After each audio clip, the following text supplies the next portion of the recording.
Hello, friends. Good morning. Welcome to the live session on Srimad Bhagavad Gita. Those of you who have been joining me in the last few months must be wondering why I call the session on Srimad Bhagavad Gita. We seem to be talking about a whole lot of issues that are directly connected to our day to day lives. Precisely, that is the difference between our session and what you might get otherwise to hear in the sessions related to Srimad Bhagavad Gita. There are many places where you can learn how to recite it, how to read the translation, how to understand the transliteration word by word, and how you can even read the commentary given by different masters on the subject. Here, what I'm trying to do actually is to see how we can utilize and take advantage of the wisdom that is provided in our holy scriptures, especially Srimad Bhagavad Gita. It has always been referred to as the manual for living, a manual that guides us how to live. And I'm trying to use these sessions to see how we can take the wisdom available there and adapt it in our day-to-day lives in the matters that concern to us rather than just philosophizing it and understanding it theoretically. So, friends, today the topic that I wanted to talk to all of you about is teacher versus guru. Many times nowadays we see people replacing these words. Teacher is a guru. People are offering the same prayers to a teacher as we do to a guru according to our holy scriptures. Is that correct or not? And if not, what is the real difference? Can a teacher become a guru? Are all teachers gurus? This is a very important topic, and all of us who either don the hat of a teacher or not should try to understand. It is also important for the rest of us so that we know how to differentiate between different people and give the right kind of regard and respect according to one's position. It is important. So let us understand what do we really mean by a teacher first. A teacher, we understand, is somebody who teaches how to learn the knowledge or skill that is necessary to make a living in this world. Usually, we don't call a parent a teacher who is teaching the child how to walk or how to talk or how to behave. Isn't she or he also teaching? But we don't refer to a parent as a teacher. Parent is a parent. And that part of teaching belongs to the duty of a parent. A parent is also teaching a child by their own behavior. They are providing the ecosystem or the environment which also provides teaching or learning for the child.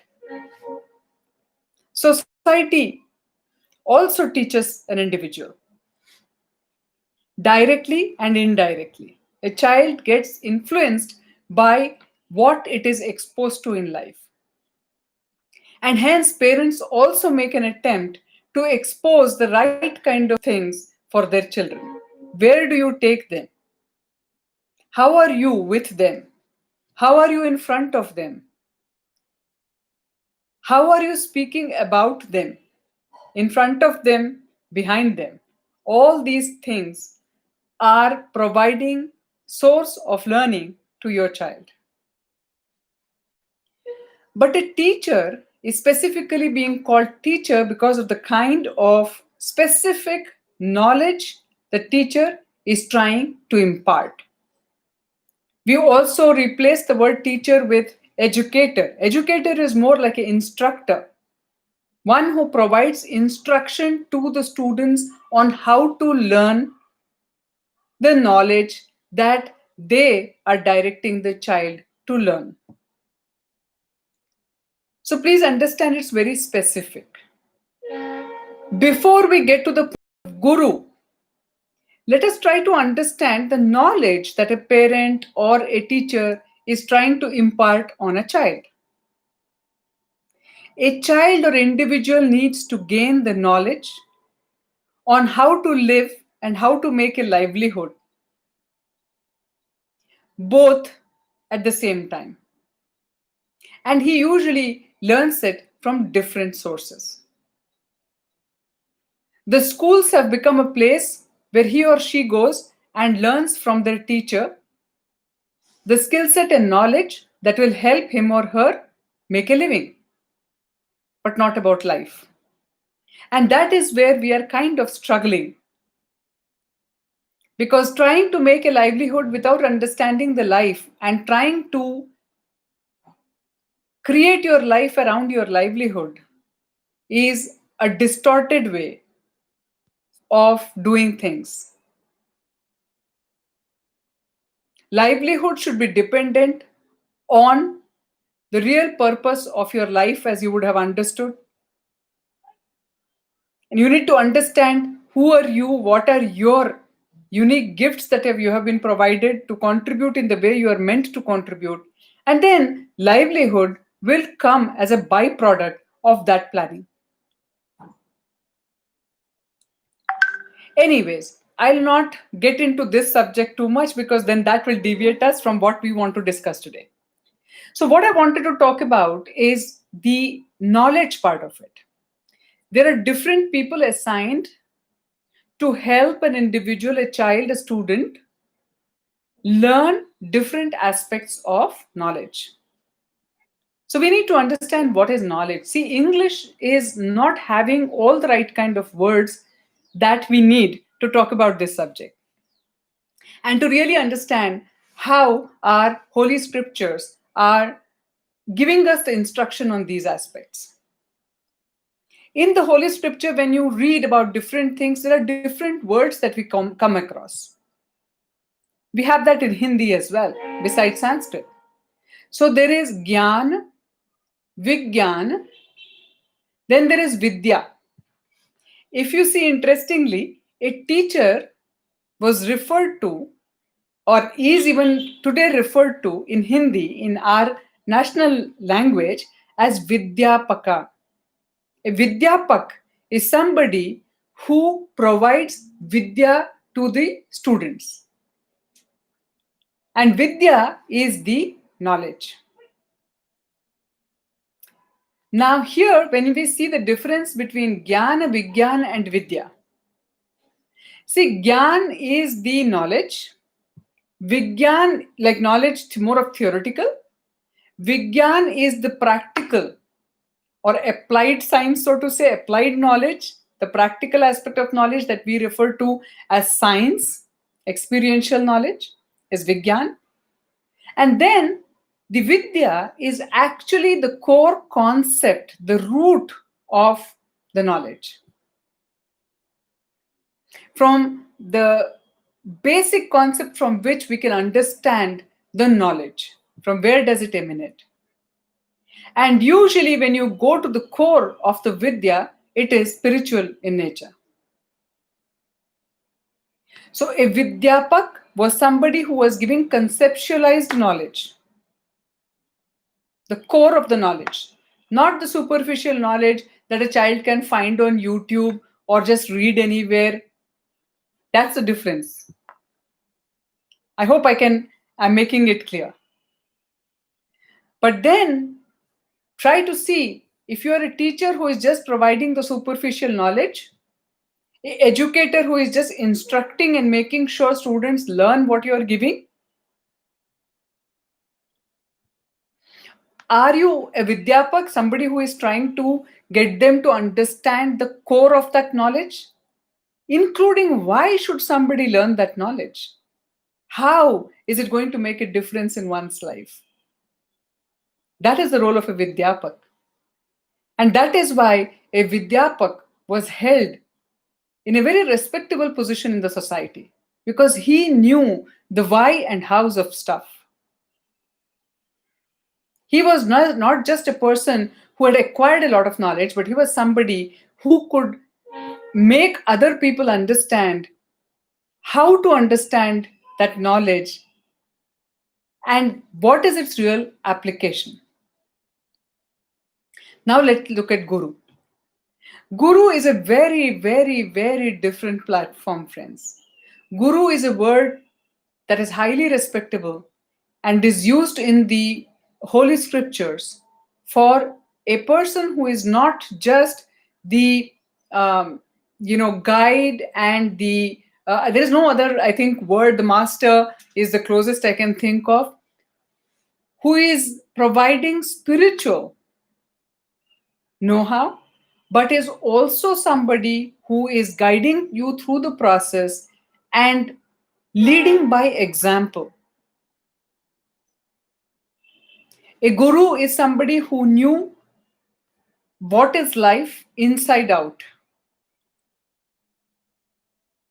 A guru is somebody who could answer questions like, where have we come from and where are we headed after this life?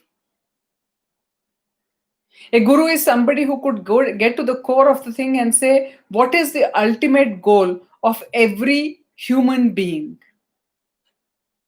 A guru is somebody who could actually tell you convincingly as to how we are supposed to live in harmony, who is telling you with surety, where does this life come from? How are we supposed to live this life? And how are we supposed to prepare ourselves for the journey that continues from here? So he is nowhere comparable to a regular teacher in a school. A kindergarten school teacher is not a guru. Many people even refer to me as a guru just because I talk about these subjects and I try to help others have the same understanding that I have been fortunate to have because I have a guru. But I am still not a guru. First, I have to come to that realized position. I have to have that enlightenment before I can take the position of a guru. I may have learned a little bit more than some of you because I have been just very fortunate to receive that and to have come in contact with my guru. Nothing more, nothing less. Guru has been referred to in our scriptures in various slokas with so much of reverence. Om Ajnanatimirandhasya Jnananjana Shalakaya Chakshur Unmilitam Yena Tasmai Shri Guruven Namaha. Guru has been referred to as a person who actually removes the darkness and the ignorance from one's life and provides the light of knowledge to live that life. To that Guru, we are paying obeisance in this prayer. There is another very famous prayer that we nowadays are throwing on everybody else who is just donning the hat of a teacher in a primary school. But we have to be careful. The other shloka that I'm sure you all know is Guru Brahma, Guru Vishnu, Guru Devo Maheshwaraha, Guru Sakshat Parabrahma, Tasmai Shri Guruve Namaha. Guru is the provider of life like Brahma. Guru is the one who is maintaining our life because in accepting a guru, actually a disciple surrenders himself. That's the only way to learn that knowledge from a guru that descends onto you. That's a spiritual knowledge. So Guru Brahma, Guru Vishnu, Guru Devo Maheshwaraha. Mahesha, he is the destroyer of ignorance. And therefore you're bowing down to that guru who is for you like Brahma, Vishnu and Mahesha, the Tridevs, who are managing this entire universe. So friends, I just wanted to bring out this difference with as much clarity as I could to all of you that while being a teacher is a very responsible role and deserves all the respect for being the second parent to a child who receives also the knowledge from a teacher that is very much required in that student's or the child's life. So a teacher deserves as much respect as a parent. But remember, Guru is way beyond. Can teachers become Guru? Yeah, that is, I think, the whole discussion that we are having, especially even with the new education policy coming around. Here we are imagining the educational institutions to become like Gurukul. Oh, how I would love if that could happen. And I'm really positive, and I'm wanting to do everything that is required to make it happen. But one of the most critical things required for a Gurukul is a Guru to be leading that Gurukul. And therefore, the urgent need today is to create that many Gurus. And you know who can create? Only the one who wants to become. If you have a desire to, first of all, for your own sake, understand who you are, what is this life, what's your purpose, how you can contribute to the most, and be of support to other human beings in this world. If you have that desire and that desire is sincere, you will be blessed to find somebody who will don the I would say the hat of, if not your Diksha Guru, your Shiksha Guru, the one who can provide you with that knowledge, the basic knowledge that is important for you to get onto that journey. Friends, once we all have acquired at least to some extent that knowledge, and at least we understand in theory where we all need to be and what we have been gifted with, and we are doing our sadhana, attempting to lead that life the way we are meant to lead, then we will be able to provide that ecosystem, that environment for those young students, our next generation, to really understand and live their lives to the fullest. If we have not got it, if we have not understood it, there is no way we can provide that for our youngsters. So today, the urgent necessity that we all have is to skill up, to skill ourselves up, to be at least an awesome teacher, an awesome facilitator, and do our sadhana to become a guru. And for that, the first thing is we have to find a guru. And we have to then do the sadhana that is required.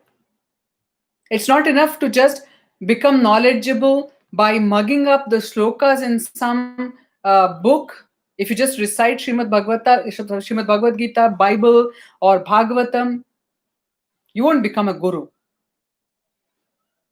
Realize that is jnana. Then vidya.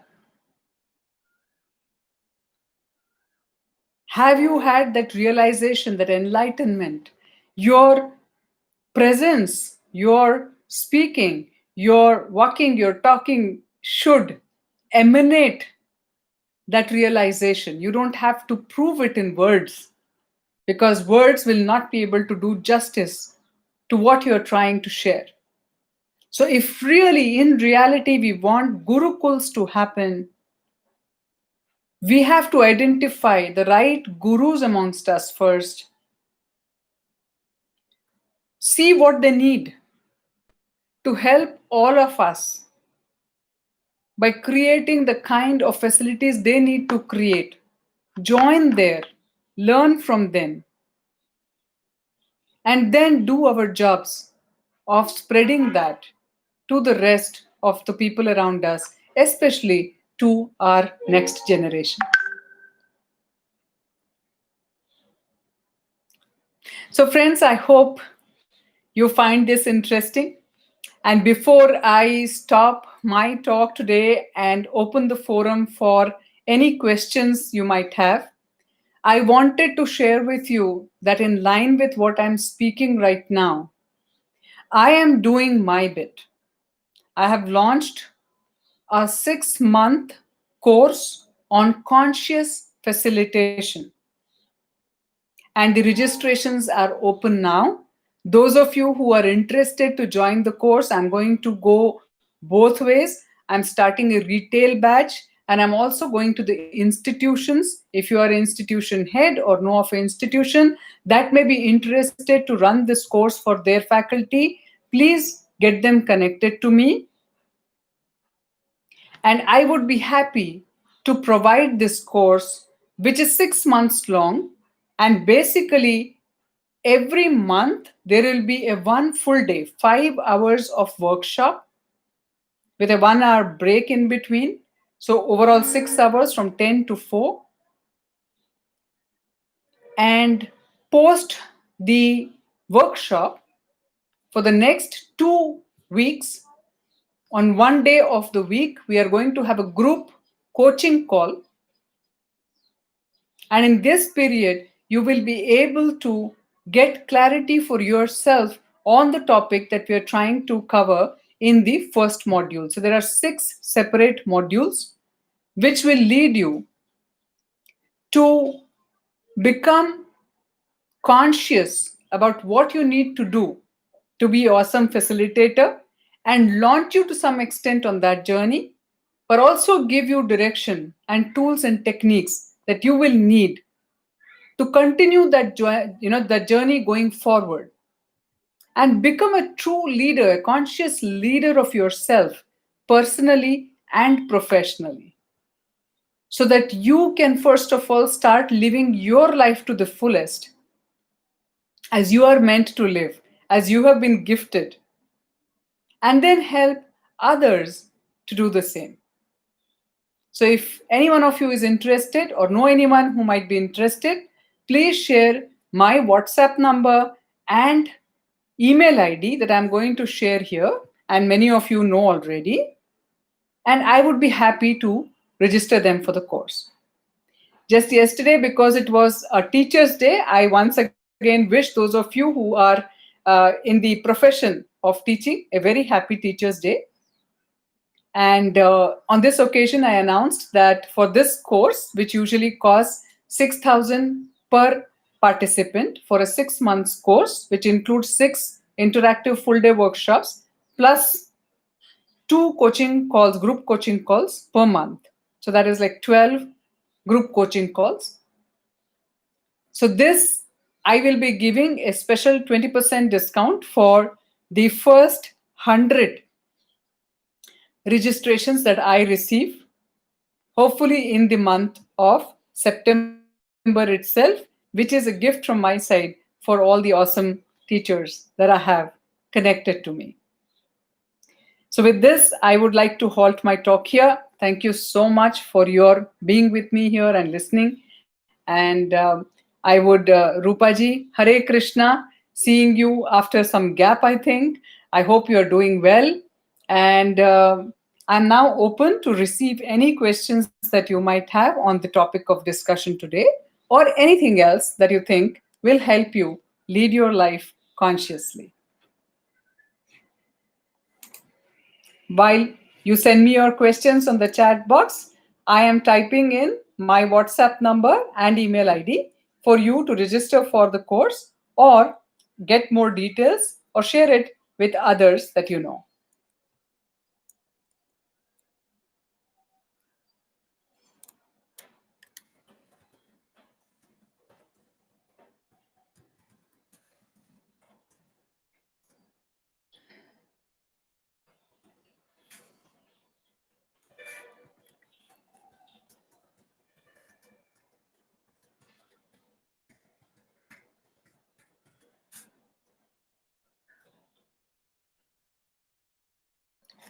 So, if there are no questions, I would like to thank you for participating, and I would look forward to having some of you join the course. And otherwise, see you again next week.